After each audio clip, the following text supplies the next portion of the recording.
This is South Vietnam. The United States is not at war there. We are helping an ally that is, with advice, with training, with supplies and support. And sometimes Americans are in the fighting, too. Take about 30 Vietnamese, train them for a month, put a gun in their hands, and you can call them a platoon. Put a couple of veteran American Army sergeants with them to go looking for the communist Viet Cong, and then you can call them a patrol. The job is to protect other South Vietnamese being trained by Americans in the punishing hot foothills below the 17th parallel. 4 days ago, another patrol, just like this one, with the code name Red Ball, moved down this road to a fly-speck hamlet named An Chau. At 7:04 on this hot Sunday, April morning, in a war that isn't a war, where Americans fight but they don't fight, Red Ball is in trouble. The radio calls, flagpole, this is Red Ball. We're under attack. There are 4 Americans in Red Ball. 2 have just arrived in the country and are learning the ropes. The NBC cameraman and I can hear the fight from 8 kilometers away. And of course, the radio. Flagpole, this is Red Ball. We are under heavy attack and need help. Flagpole, this is Red Ball. We are encircled, under attack from all sides. Then James Gabriel said loudly to his radio, "We are being overrun." And that was the last ever heard from Red Ball. When the first of the rescue force got to An Chau, they found dead and wounded Vietnamese, and the story that all 4 Americans had been captured and marched off to the Viet Cong, the enemy. And then the search really begins. The choppers recklessly brush treetops and slip through ravines. American eyes strain to find Red Ball. And then a white spot under a clump of trees. You can't see what it is, but you know. Land the choppers. Set out a quick defense perimeter.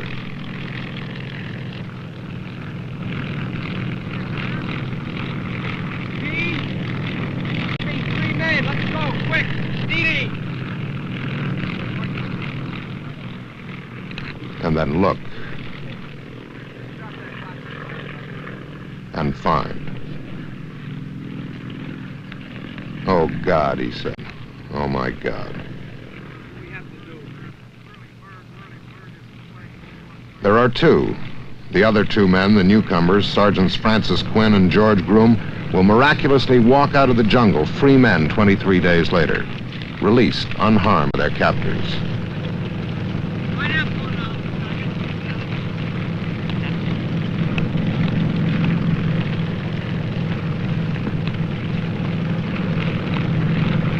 These 2 will start home in a helicopter. While they lived, they were named Wayne Marchand and James Gabriel. And for a living, they were American Army sergeants. They were the advisors and strength of a Vietnamese patrol called Red Ball. Now they are dead, and Red Ball is no more. Wayne Ellsworth Marchand was born October 3rd, 1932 in Brock, Nebraska, and entered into rest Sunday, April 8, 1962, in South Vietnam at the age of 29 years, 6 months, and 5 days. To the immediate family of Sergeant James Gabriel, I extend our sincerest sympathies on this sorrowful occasion. Greater love than this no man hath, that the man lay down his life for his friends. Fire! Aim! What fire! Aim! What fire!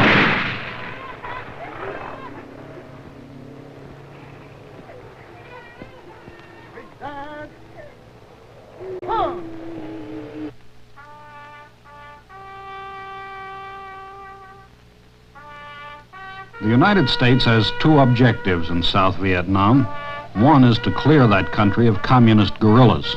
The second is to show the communist powers that wars of subversion and infiltration can be defeated by the West. We hope to do this with a minimum of American casualties. At best, however, some American lives will be lost.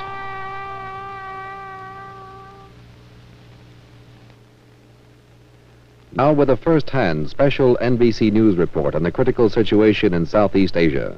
Here is correspondent Edwin Newman. The United States, as I said at the outset of this program, is not at war in South Vietnam. That is, nonetheless, where we have come to grips firsthand with Southeast Asian communism. We've gone about as far as a country can go in giving help short of war. Vietnam is only one of 3 theaters in Southeast Asia where the United States is involved, but it is the main one. We became involved there in this way. In 1954, the French Empire in Indochina came to an end with final defeat at Dien Bien Phu. Vietnam was divided into a communist north and a non-communist south. We said that we would guarantee the independence of the non-communist south. In 1958, North Vietnam and its agents, known as the Viet Cong, the VC, began a war of subversion and guerrilla fighting against South Vietnam. Last year, the situation grew desperate, and President Kennedy sent General Maxwell Taylor to see what could be done. What we are doing now results from that visit. The second theater is Laos. Laos has 3 factions. There are the communist Pathet Lao, helped by North Vietnam, Russia, and China. There are the neutralists. There is the right wing, helped by us, this right wing being the recognized royal government. For years, there has been intermittent fighting. Early last year, the Kennedy administration decided that the alternative to seeing all of Laos go was a coalition government that would include the communists, but with the neutralists at the head. The right wing has refused to join this, and in the last few days, fighting has broken out again. Now, Laos is also a corridor through which the communists send men and supplies into South Vietnam and Thailand. Thailand is our ally in the Southeast Asia Treaty Organization, SEATO. It is not yet in urgent danger, but communist inroads have begun.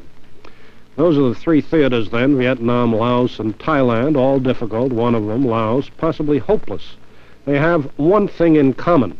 Their governments have had next to no contact with the overwhelming majority of their people, the peasants. Everything rests on the peasants, however, something that the leaders on our side, including President Diem of South Vietnam, found out very late in the game. It's easy enough, and it is customary, to write in a tear-jerking way about the peasant, about the way he is oppressed and exploited. And it's true enough, he is. The point about the peasant in South Vietnam, however, is that he is well off. His is a rich country. The climate is good, there's enough to eat, though he may suffer from malnutrition because he doesn't know what to eat, and he works hard for only about 6 months a year. On the surface, it is not easy to know why he responds to Viet Cong slogans and recruiting, especially since communist North Vietnam economically is doing poorly. One reason may be patriotic. The Viet Cong tells him it wants to reunify the country, which was divided in 1954 when the French were pushed out. The Viet Cong tells him it wants to expel the American interlopers who have simply taken the place of the French. The Viet Cong tells him that the government in Saigon is not good and doesn't care at all about him, and that has been true. It's only in the last few months, under pressure of events, meaning that it was losing the war, that the government in Saigon came to understand that the peasant holds the key, that he must be protected and then won over. This might have been evident sooner, since the peasant makes up 3/4 of the country's population, but it did manage to escape the Diem government's attention. Among most peasants, there is no desire to fight on either side. The Viet Cong comes at night and makes the peasant dig up the road. The government comes during the day and makes him repair it. The Viet Cong comes and takes provisions and forces or persuades some young men to join its ranks. The government makes a bombing attack on the Viet Cong and smashes houses and burns crops. The Viet Cong comes and punishes those it accuses of working for the government. The government comes and punishes those it accuses of working for the Viet Cong. In all of this, the peasant is in the middle, battered by both sides. For him, there is relative safety only in apathy and flexibility. He may be tired of the Viet Cong and its war and wish it were over, but Vietnam has been fought over since 1947, and he won't help the government until it can protect him and convince him that it wishes him well. To do that, the government has a long way to go.